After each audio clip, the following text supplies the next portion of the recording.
At 9 here, Big Town. Now, Fibber McGee and Molly. The Johnson's Wax Program with Fibber McGee and Molly.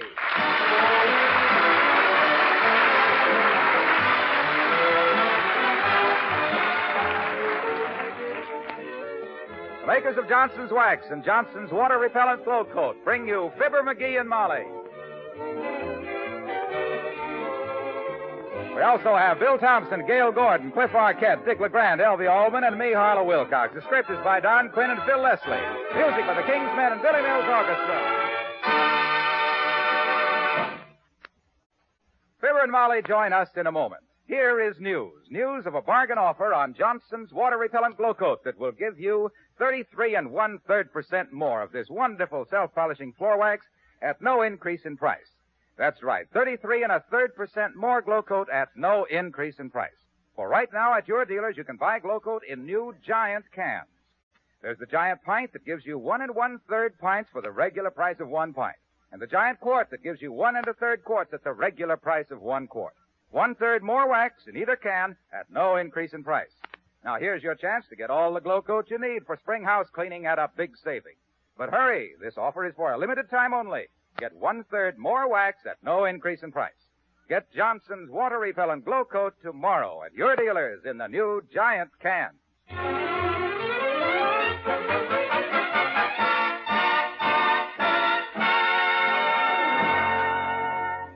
That's the McGee family car coming down 14th Street. The lady in the front seat is a Mrs. Dennison, and the lady driving the car is a Mrs. McGee of Fibber McGee and Molly.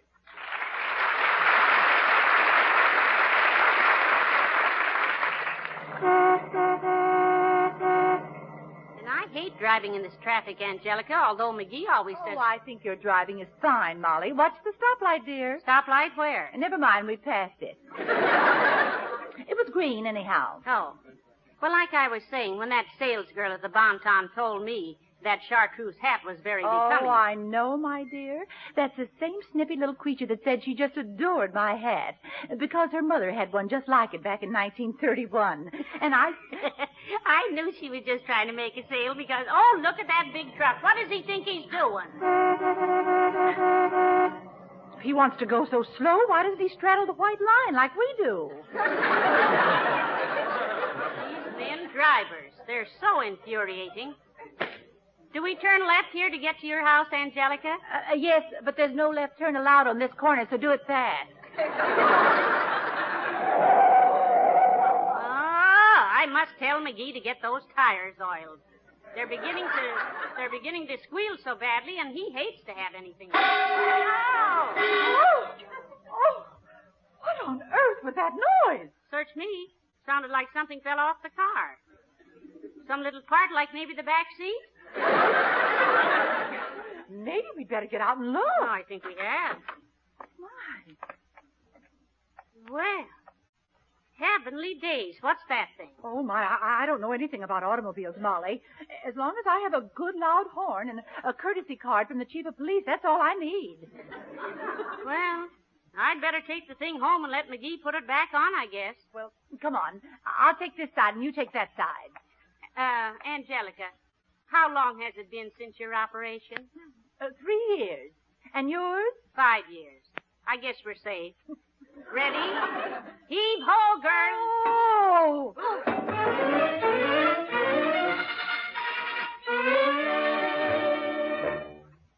So just as soon as Mrs. Dennison and I boosted the thing into the back seat, I hurried right home for you to look at it, dearie. Good work, kiddo, good work. Probably just some little gadget off the crankcase or something. I don't know how we two girls managed to get it into the car, McGee. Yeah? It was heavier than a Hungarian dinner. Well, leave the old master have a look at it. My gosh. Is that it? That's it. Wow, it looks like the flywheel. Wow. Thank goodness it was something we don't need for a while. Huh? The flies won't be really bad for another couple of months. Now I better wrestle it out of there and see what it fits onto. Stand back, Tootsie. If that thing falls on your toes, you'll have to learn to walk on your hands.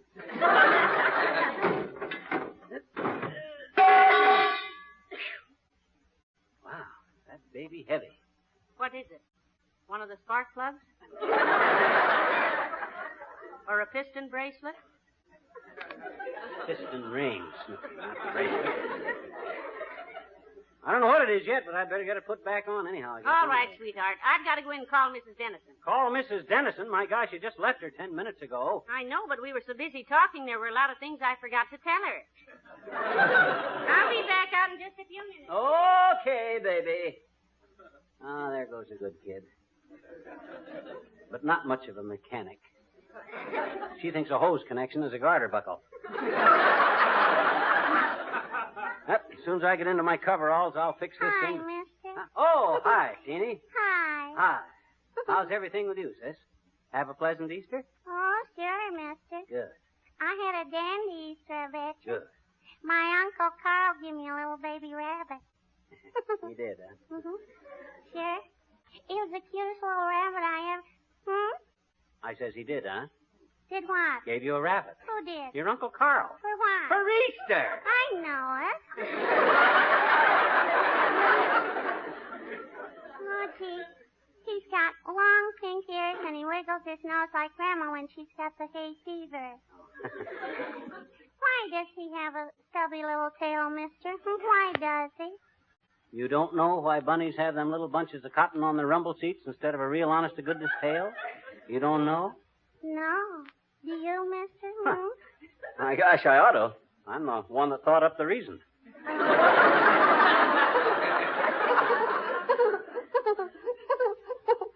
Tell me, mister, will you? Will you please, mister? Okay, sis, I really ought to be getting to work on this car, but to me, hard work is like a dry swimming pool. Nothing to plunge into till conditions are right.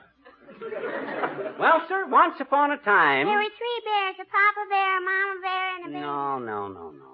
That's a different story, sis. It starts out the same, I bet you. Oh, I know. Lots of stories do. Why? Well, because if you start out by saying once upon a time, it's a lot harder to check up on the facts than if you say at 4 o'clock yesterday afternoon or something. Oh? So, once upon a time, there was a family of rabbits living in a fell-down oak tree. There was Buck, the papa rabbit, Molly, the mama rabbit, and Benny, the baby bunny. They all had short ears, blue eyes, and long, waving tails like foxes. Oh. Yeah, See, blue eyes and short ears and long tails. sure. Well, sir, this bunny family lived right alongside a busy highway, sis, and the mama rabbit kept telling Benny never to cross the road without looking both ways first. No. But Benny, he was a smart aleck, so one day he went across the road to get to a blackberry patch and saw a blue jay hop across the road without looking. Oh. Oh, jaywalking, Yeah. So little Benny the baby bunny starts across too, and wham, a big truck catches him right across the seat of his pants, if he'd have been wearing pants, and cut off his tail, all but just a little stub. And Benny hollers, ouch, and he scrams back home. Oh, gee, poor little Benny. So his mama put some iodine on him and a big bunch of cotton. And they all had a good cry because little Benny had lost his big bushy tail. Oh. And they all spent 2 hours every day after that stretching their ears out so they could always hear a car coming. And that's why they all got long ears from the stretching, pink eyes from crying, and cotton on their tails to remind them to look both ways before they crossed the road.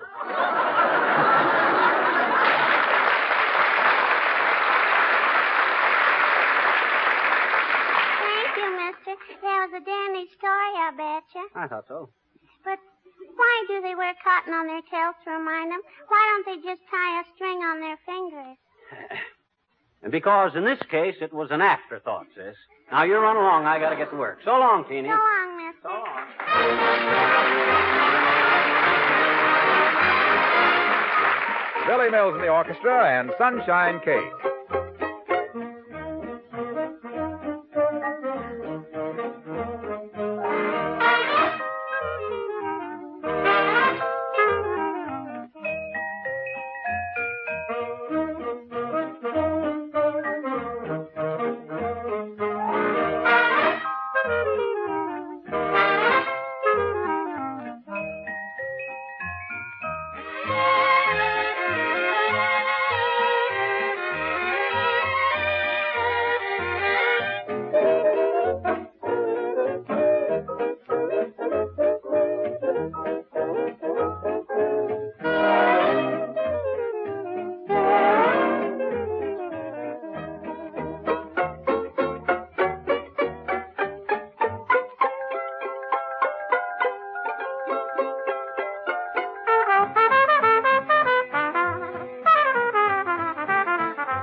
morning, McGee. Oh, pretty good, kiddo.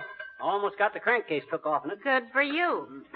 I'm glad one of us has a mechanical mind. Oh, it kind of runs in my family, Tootsie. All us McGees were mechanical genius. Really? My father was only 3 years old when he started working on a motor-driven baby buggy. Heavenly days, and Yeah. only 3 years old. Did he get it perfected? Oh, yeah, worked wonderful, but he never used it. Why not? Because by that time he was 22 years old and looked kind of silly riding in a baby buggy. Hand me that monkey wrench, will you? I want to monkey with this crankshaft before... Hello, missus. Oh, hello, Ole. Oh, hi, Ole. Who's saying hi, Ole? It's McGee, Ole. He's under the car. Oh, hello, McGee. I see a foot sticking out, but I didn't recognize the heel. What are you doing under there, McGee? Or is one excuse for lying down someplace as good as another? Huh? Well, he's working, Ole. I was downtown today, and something fell off the car, and McGee is putting it back. No, the same thing happened to me last week, missus. Something fell off my car on Oak Street. Yeah, what was it, Ole? The flywheel? No, it was my littlest kid, Lars. Oh. He was snitching a ride on the bumper when we hit a bump, and the bump's loose from the bumper. Heavenly days, he must have been pretty well banged up. Not until his mama see he wasn't hurt. Then she banged him up good. How is your wife, Ole? Well, I hope. Well, I hope so, too, McGee. I'm just looking her downtown to obstetrician to get new glasses. Oh, I don't think you mean an obstetrician, Ole. An obstetrician is a guy that's 80 years old. Oh.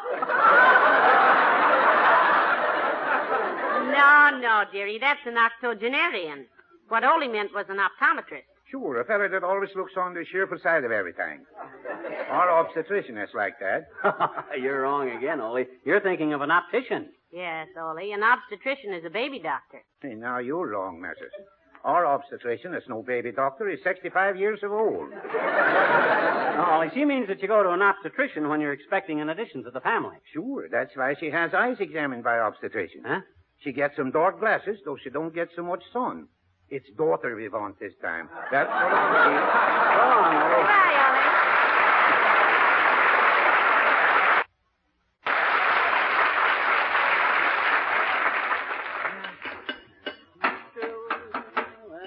McGee, what'd you do with the big piece that fell off the car? I got it under here with me, kiddo, so I can match it up with whatever place it fell off of. I think if I can get this little bolt here loosened, I can... What's that? McGee, what are you doing? I'm drowning. I struck oil. It's coming down right in my face. Oh. Hand me that bunch of waste. All right. My goodness. Look at your face. I haven't seen such an oily-looking character since you introduced me to the man with the diamond stick pin who sold you the half interest in the emerald mine for $30 and took your wristwatch for security. Yeah. I sure took that slicker, didn't I? You did? Yeah, that wristwatch was only worth $19.50. Just goes to show that a fella's up and alert and... Oh, hi, Junior. Hello, Mr. Wilcox. Hello, Molly. Hello, pal. If that's you with the greasy face. Yeah, that's me, okay. Hey, do you know anything about internal combustible motors? Well, sure. I know all about 'em, pal. I drove a Johnson Wax truck for years. Big 15-wheel, baby. 15 wheels. Sure. Don't you mean 14 or 16, Mr. Wilcox? They don't have an odd number, do they? Sure. The odd one is to steer with. How did you ever get promoted to salesman, kid? Well, I'll tell you. I was driving along one foggy night near Milwaukee with a load of Glo-Coat when a bird flew through the windshield and knocked me cold. When I came to, I saw it was a carrier pigeon with a message on his leg. It said, "Help! Am being held by gangsters in the old mill." Signed, the Johnson's Wax sales manager. Oh, of all the phony, corny, dime novel yarns. Well, sir, I had no gun, so I grabbed a couple of large cans of Johnson's Glo-Coat, rushed out to the old mill, knocked at the door. When the gangsters opened it, I wound up with a can of Glo-Coat and knocked them cold. Well, that's one way to deliver the goods. Yep. Sales manager said anybody who was as handy with a Glo-Coat pitch as I was ought to be a salesman. Personally, I think you're a better truck driver myself. You're as heavy-footed as you're heavy-handed. And believe me, I like being a salesman, particularly now when I can make housewives an offer like Johnson's Giant Can Bargain, where they get 1/3 more of this great water-repellent Glo-Coat for the same price. I was shopping with Mrs. Dennison this morning, and we both bought several cans of it, and Mrs. Dennison said she always... Go to your dealer now, and that's what you get. 1/3 more Glo-Coat for the same old price. A pint and a third for the price of a pint. A quart and a third for the price of a quart. for the finest water-repellent floor protection that money can buy. Johnson's Glow Coat that stays on and stays bright through repeated damp mopping. Why, when you realize, you just put it on. You thought... Waxy. Yes, pal. Look, Mr. Wilcox, just between us and off the record. How did you really get a job as a Johnson salesman? Oh, Mr. Johnson's my cousin. See you later, kid.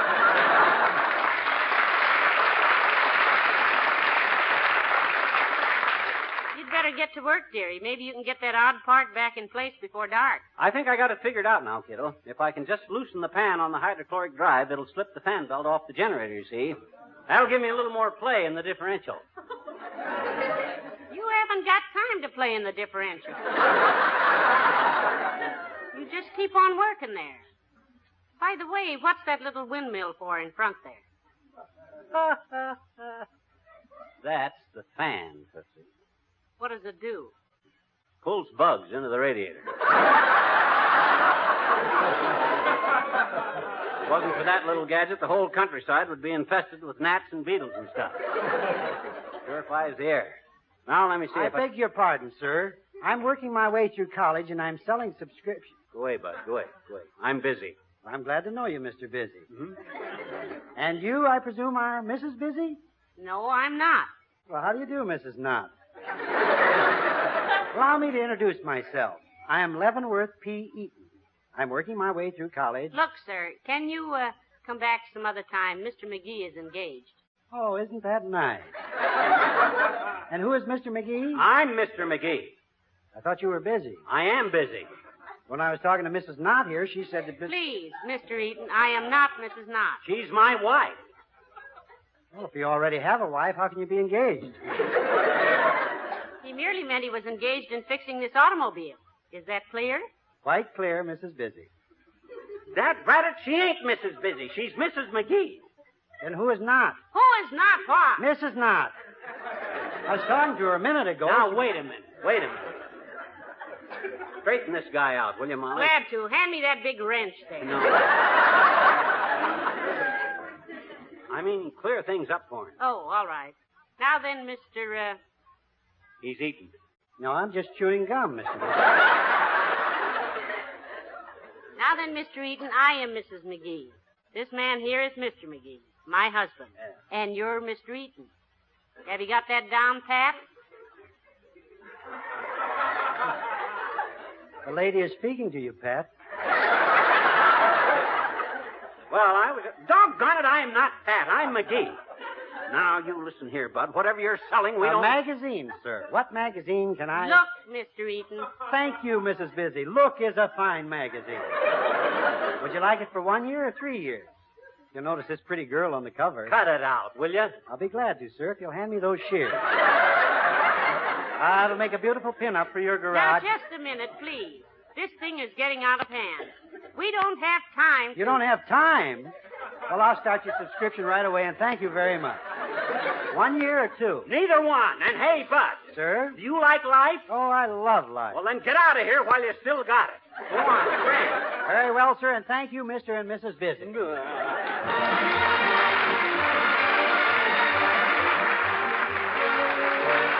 The King's Men and Stay with the Happy People.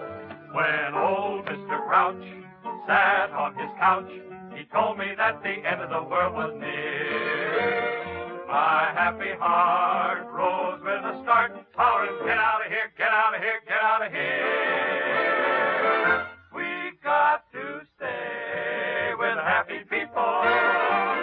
Have your fun, live in land of joy. Stay with the happy people. Face the sun, life is a Christmas toy. Down through the endless ages, years have been contagious, and take it from me that misery is looking around for company. So stay, stay, stay with the happy people. Don't wrinkle your brow, it's strictly out of style. Just stay with people who love to wear a smile. When old Mr. Gloom sat in my room, he had me weeping many a bitter tear. Then with a start, my happy heart shouted, get out of here, get out of here, get out of here. We're going to can have some fun. Stay with happy people. Start right in, get some sun. Down through the endless ages, tears have been contagious. And take it from me that misery is looking around for company. So stay with happy people. Don't wrinkle your brow, it's strictly out of style. Just stay with the people who love to wear a smile.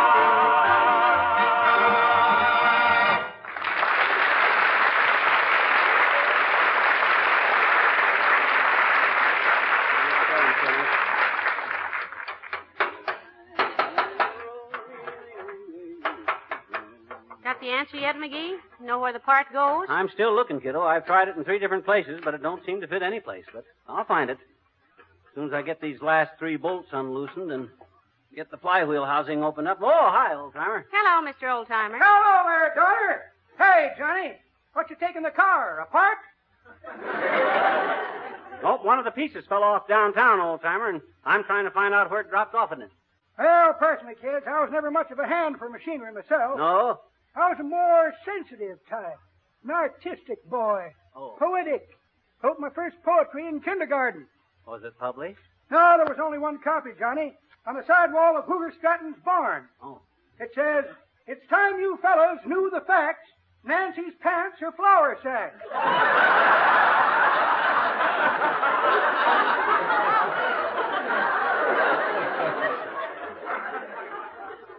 That seems a little cruel to Nancy, whoever she was, Mr. Oldtimer. Oh, Nancy loved it, daughter. Crazy for publicity.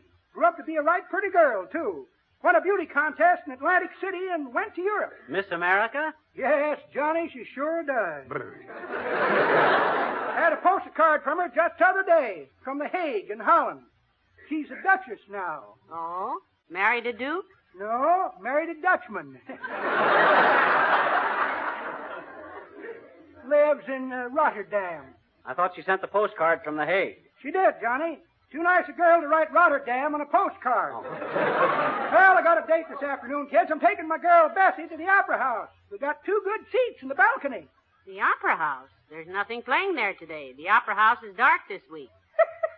Who's complaining, daughter? Well, so long, Johnny. So long. Goodbye.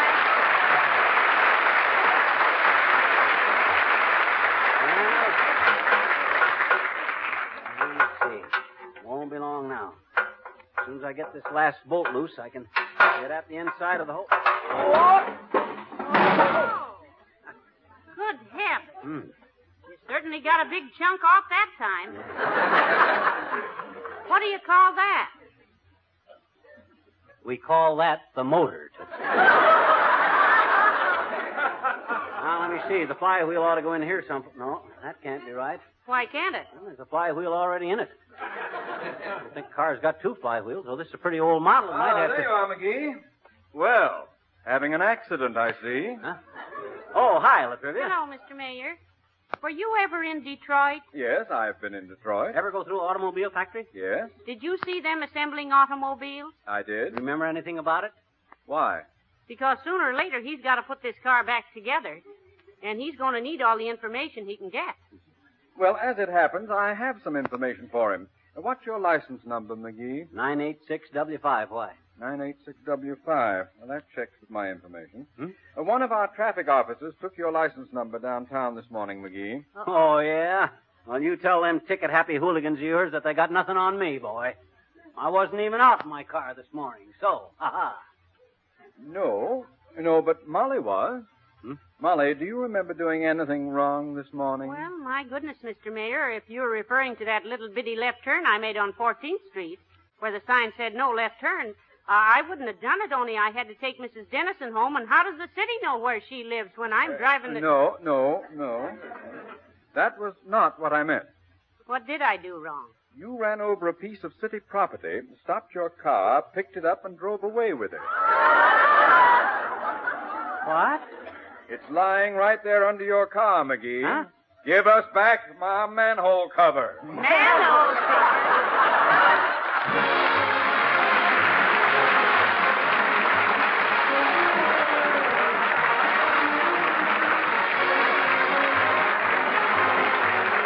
Fibber and Molly return in a moment.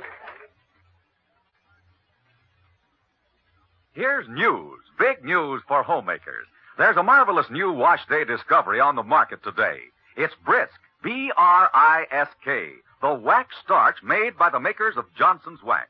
Brisk does far more than ordinary starch can do, because it's not just starch, but wax starch, a revolutionary starching mix that contains a miraculous new ingredient, fabric wax, and that gives 4 wonderful new advantages. Brisk gives clothes the body and texture they had when new, gives that crisp look without that scratchy feel, keeps starchables 8 o'clock fresh all day long, cuts 15 minutes from every ironing hour on Brisk finished garments. Tomorrow, try Brisk, B-R-I-S-K. Johnson's Brisk. Get it at your dealers. Well, I'll admit I made a mistake this time, dearie, but the city doesn't do so well themselves. Huh? There's a terrible big hole in the pavement down on 14th Street. There is? Right near where I picked up that iron thing. Is it about the size of the cover that you... Say, that's an idea. They could use that thing I brought home to cover that hole with, McGee. I think I'll call up the mayor and suggest that... No, Tootsie, no. They'll think of it. They will? Yes. Good night. Good night, all.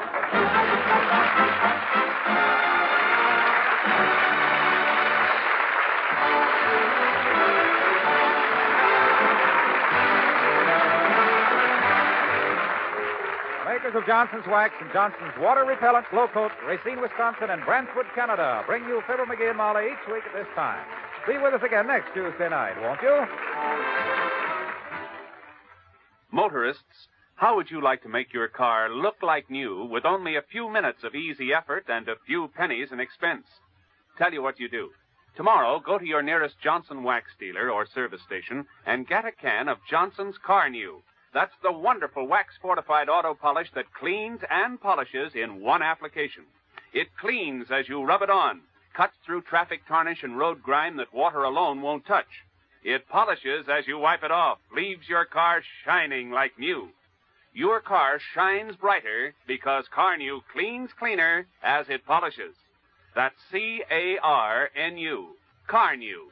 Get some tomorrow.